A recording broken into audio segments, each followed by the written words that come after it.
And so what's the biblical basis for the family as a sphere of authority? Well, I'm going to give you some verses as we do this, and you can just take them in. No need to flip to them. Genesis 2:24, for this reason, a man shall leave his father and his mother and be joined to his wife, and they shall become one flesh. That verse recognizes two expressions of household authority. It recognizes the authority of the original household, and it recognizes the authority of the household established through the new marriage. And within the authority structure of the household is the authority of the husband. Ephesians 5:22 and following. Wives, be subject to your own husbands as to the Lord. For the husband is the head of the wife, as Christ also is the head of the church, he himself being the Savior of the body.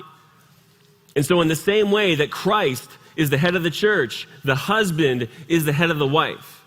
The relationship between the husband and the wife is to picture the relationship between Christ and the church.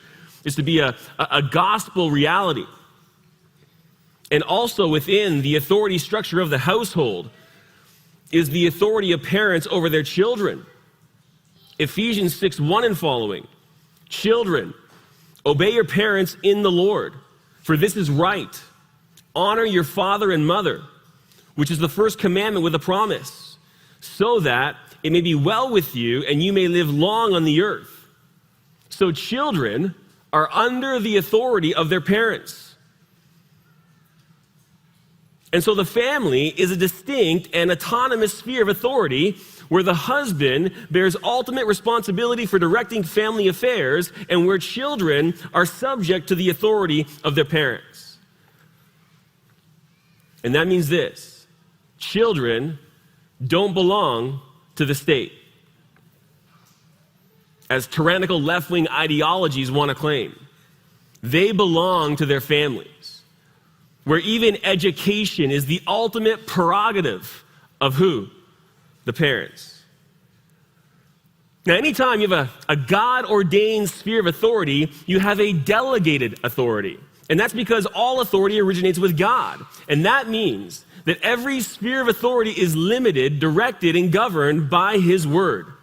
This is our Father's world, and He both defines and governs each sphere of authority. And that means the government has no legitimate right or authority to infringe on the autonomy of the home. To do so is to usurp an authority that isn't theirs, and God will judge all abuses of authority. Now, that said, the government does bear the sword, and that means it has the responsibility to punish crime committed in the home. And so there is a degree of overlap within these spheres. Though each sphere is distinct, and though each sphere has a degree of autonomy and sovereignty, there is a measure of overlap. Even where the church overlaps with the home just a little bit. And where the governing authorities certainly have oversight over punishing evil with respect to crime in both the church and the home.